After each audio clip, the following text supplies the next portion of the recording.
चर्चा कुछ यूं है कि इजराइल की संसद नेसेट ने एक ऐसा कानून पारित कर दिया है जिसके तहत फिलिस्तीन के नागरिक अगर इजराइल के खिलाफ इजरायली नेशन को स्थिर अस्थिर करने का कोई भी प्रयास करते हैं तो उन्हें फांसी की सजा दे दी जाएगी। आसान भाषा में कहने का है कि इजराइल के खिलाफ कार्रवाई मतलब फांसी। तो साहब अब तक क्या होता था? अब तक उन्हें प्रिजन में रखा जाता था। इजराइल के इतिहास में अब तक 2 ही बार फांसी दी गई है। इतिहास में अब तक 2 बार फांसी, और अब कानून ही ये कि आपने अगर इजराइल के खिलाफ कोई भी कार्रवाई ऐसी की जो इजरायली नेशन को अस्थिर करती है तो फिलिस्तीनियों के लिए विशेष रूप से मिलिट्री अदालत फैसला लेगी और वो अदालत फैसला लेने के बाद 90 दिन के भीतर भीतर फांसी के फंदे पर लटका देगी। बड़ा सवाल, फिलिस्तीनी शब्द यूज किया जा रहा है। फिलिस्तीन अगर इजराइल के खिलाफ कर रहा है तो इसमें गलत क्या है? अगर गलत है कि फिलिस्तीनियों को फांसी की सजा दी जा रही है तो भाई इजराइल की अपनी सुरक्षा है, वो जैसे चाहे इससे निपटे। दुनिया इसके विरोध में क्यों? कौन आ गया दुनिया में विरोध में? यूरोपियन देशन, यूनाइटेड नेशंस, कनाडा, ये सब अपने स्टेटमेंट इस फैसले के खिलाफ दे चुके हैं। यानी कि कुछ तो ऐसा है जो कि अभी चर्चा होना बाकी है। तो चलिए आज के सेशन में चर्चा करते हैं, थोड़ा सा समझते हैं फांसी और फांसी से जुड़े इजराइल के इस फैसले में किस प्रकार से एक मंत्री की जिद ने इस फैसले को ला दिया और दुनिया के बीच विमर्श का केंद्र बना दिया। चर्चा है इजराइल के पार्लियामेंट के डेथ पेनल्टी बिल के पास हो जाने की, जिसे डिस्क्रिमिनेटरी कहकर वर्ल्ड रिएक्ट कर रहा है। सुर्खियां हैं कि यह पूरी तरह से इजरायलियों के द्वारा फिलिस्तीनियों को हमेशा के लिए खत्म करने की तरह इस्तेमाल किया जा सकता है। खबर है कि यह डेंजरस एस्केलेशन है। दुनिया इसके ऊपर प्रतिक्रियाओं के दौर में जारी है, इंक्लूडिंग ह्यूमन राइट कमीशन जो यूनाइटेड नेशन है, उसने भी इस पर सख्त प्रतिक्रिया दी है। बढ़ेंगे आगे, एक अपडेट देते चलते हैं। अपडेट यह है कि यदि आप चाहते हैं अपनी वेबसाइट बनाना, प्रोफाइल बनाना, तो आइए इस रविवार को हमारी वेबिनार में, जिसका लिंक कमेंट बॉक्स में पिन है, आप जाकर वहां पर हमारी कम्युनिटी ज्वाइन कर सकते हैं। फ्री व्हाट्सएप कम्युनिटी है, अपनी डिटेल भरकर उसमें पहुंचें और इस चैनल को सब्सक्राइब करते चलें। सब्सक्राइब करने का लिंक भी आपको अपने व्हाट्सएप उस पर दिखता है और इसका करने का कोई चार्ज नहीं लगता है। साथियों, इजराइल की संसद ने सोमवार को फिलिस्तीनी अपराधियों को सजा देने वाले बिल को पास कर दिया है और इसमें कहा गया है कि वेस्ट बैंक के अंदर जो फिलिस्तीनी हैं वो इजरायली नागरिकों की अगर हत्या करते हैं, आतंकवादी गतिविधियों में शामिल होते हैं या इजराइल को अस्थिर करते हैं, उन्हें मौत की सजा दे दी जाएगी। इस काम को करवाने वाले मंत्री, जिन्हें आप तस्वीरों में देख रहे हैं, इनका नाम है इत्मार बेन गिविर। ये इत्मार बेन गिविर नाम के जो मंत्री हैं, ये फार राइट विंग माने जाते हैं, एक्सट्रीमिस्ट माने जाते हैं। फिलहाल इजरायली सिक्योरिटी मिनिस्टर हैं, मतलब इजराइल के खिलाफ जिन्होंने भी अब तक कोई कृत्य किया है, फिर चाहे इजराइल में या इजराइल के बाहर, उन पर अगर कोई इजराइल फैसला लेता है तो शायद वो इन्हीं के नेतृत्व में लेता है। इनके द्वारा कोएलिशन में रहते हुए, गठबंधन में रहते हुए सरकार से डिमांड की गई कि यदि आप हमारा सरकार को समर्थन चाहते हैं तो इस बिल को पास करवाइए, अन्यथा हम सरकार से समर्थन वापस ले लेंगे। इजरायली संसद में 120 सीटें होती हैं। 120 सीटों से मतलब 120 सीटें होती हैं और जिसमें से बहुमत यानी कि 60 से ऊपर जिसकी भी सीट होगी वो सरकार चलाएगी।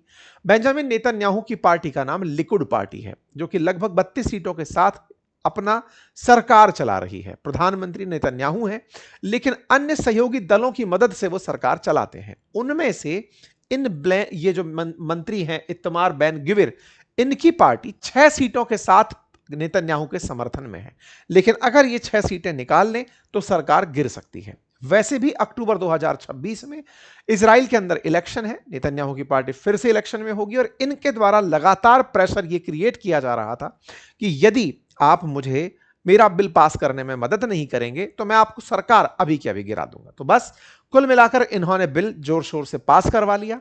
अपने समर्थन में प्रॉपर तरीके से इन्होंने वोटिंग करवाई। खुशी के रूप में इन्होंने संसद के अंदर ही शैंपेन की बोतल, शराब की बोतल खोलकर अपनी खुशियों का इजहार किया। ये वो पल है जिस समय पर यह घटना हो रही है समर्थन में, और यहां पर शैंपेन की बोतल लहराते हुए बेन गिविर आपको दिखाई दे रहे हैं। ये वो घटनाक्रम है जिस समय यहां की स्पीकर यह अनाउंस करती हैं कि साहब ऐसा ऐसा कुछ कर दिया है। यहां पर अनाउंसमेंट में वोटिंग के बाद जो वोट हुआ उसके बाद विजेताओं को यह सूचित किया गया कि देखिए आपने ऐसा ऐसा सदन में बिल पास कर दिया है। बिल पास किया है फांसी के प्रावधान का, ये व्यक्ति पिछले 1 साल से अपने ऊपर फांसी का एक स्टिकर बनाकर चल रहे थे कि मैं फांसी दिलाना चाहता हूं, और फांसी के लिए लगातार इनके द्वारा कैंपेन किया जा रहा था। इस बिल के पास होने के बाद इन्होंने बकायदा अपने साथ वालों को शैंपेन का मतलब शेयर किया, जश्न मनाया और दुनिया को बताया कि अब अगर 7 अक्टूबर जैसी घटना हमास के आतंकी या फिलिस्तीनी इजराइल के खिलाफ करते हैं तो उनके साथ अब नेगोशिएशन नहीं होगा। उन्हें रिटर्न के दौरान, यानी कि ऐसा नहीं होगा कि इतने बंधकों के दौरान, इतने बंधकों के एक्सचेंज में इतने फिलिस्तीनियों को छोड़ दिया गया, नहीं। अगर कोई फिलिस्तीनी इस तरह की हरकत करता है तो उसे 90 दिन के भीतर भीतर फांसी पर लटका दिया जाएगा। मतलब यह डेथ पेनल्टी बिल है जिसे कि पूरी तरह से टेररिस्ट मानते हुए वेस्ट बैंक के लोगों के खिलाफ अप्लाई किया जाएगा। अब यहां पर एक बड़ा सवाल है। फिलिस्तीन असल में इजराइल के दो तरफ है, एक पूर्व की तरफ और एक पश्चिम की तरफ। इजराइल के पश्चिम वाला जो एरिया जिसे आप गाजा कहते हैं, जिसमें आज भी एयर स्ट्राइक चल रही है। सीज फायर के बाद भी लगभग हर दूसरे दिन यहां पर एयर स्ट्राइक होती है। सीज फायर के बाद भी लगभग 500 से ज्यादा लोगों की जान वहां पर जा चुकी है। एक दूसरा हिस्सा और है इजराइल के दूसरी तरफ, पूर्व की तरफ, जिसका नाम वेस्ट बैंक है, जो एक बड़ा एरिया है। उस बड़े एरिया में बहुत सारे क्षेत्र पर ऑलरेडी इजराइल का कब्जा है, लेकिन कुछ सेटलर्स वहां पर बचे हुए अभी भी फिलिस्तीनी हैं। उस क्षेत्र में जो फिलिस्तीनी हैं, अगर वो विरोध करते हैं इजराइल का, मतलब समझिए कि फिलिस्तीन दो ही क्षेत्र में है, वेस्ट बैंक और गाजा पट्टी।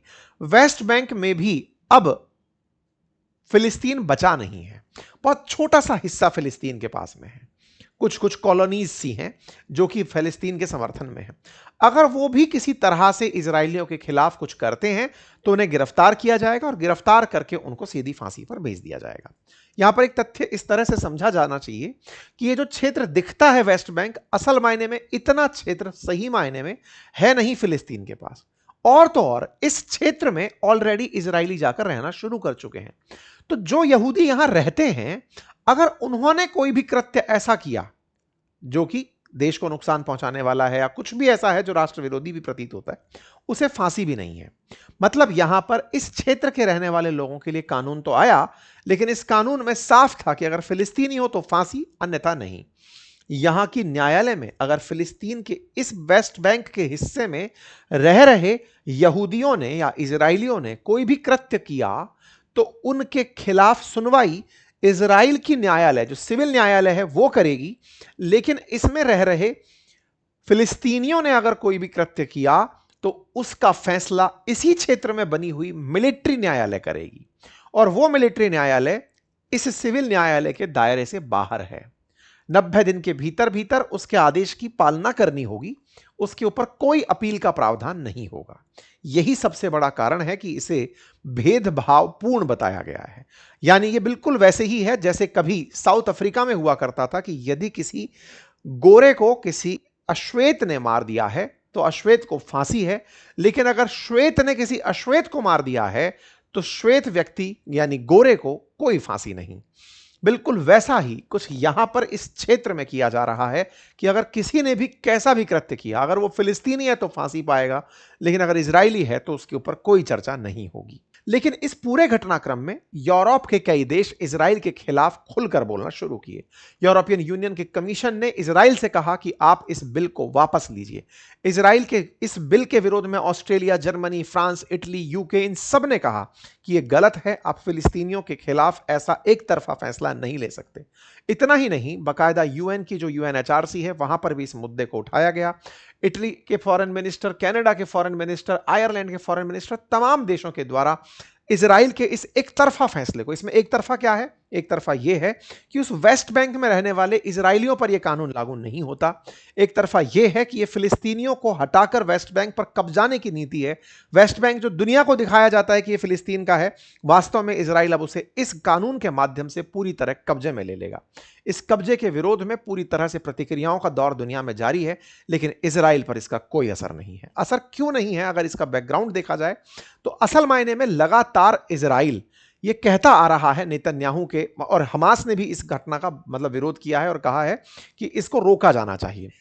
जहां तक बात हो इजराइल की कि इजराइल ऐसा कानून लेकर आया है तो इसके पीछे की स्ट्रेटजी क्या है, तो वो स्ट्रेटजी असल में नेतन्याहू के थॉट से निकाली जाती है। जब नेतन्याहू के द्वारा यह बयान दिया गया कुछ दिनों पहले कि हम सुपर स्पार्टा बनना चाहते हैं, स्पार्टन्स की अगर आपने 300 फिल्म देखी हो तो कुछ वैसी ये बात करना चाहते हैं। इनका कहना है कि आने वाले समय में हम इजराइल को एक सुपर नेशन बनाएंगे, एक ऐसा देश जिसे किसी के ऊपर निर्भर ना रहना पड़े, और उस सुपर नेशन की जर्नी में हम ये सारे काम करते चले जा रहे हैं। कुल मिलाकर नेतन्याहू फिर से अपनी दावेदारी इन सभी चीजों के माध्यम से चुनावों में पेश कर दिए हैं। इजराइल लगातार हमलावर होते हुए जहां एक और ईरान के साथ जंग लड़ रहा है, वहीं लेबनान के लगभग 10% हिस्से पर कब्जा कर चुका है, लगभग 50% से ऊपर का गाजा का हिस्सा कब्जे में ले चुका है, लगभग 50% से अधिक वेस्ट बैंक उसके ऑलरेडी कब्जे में है।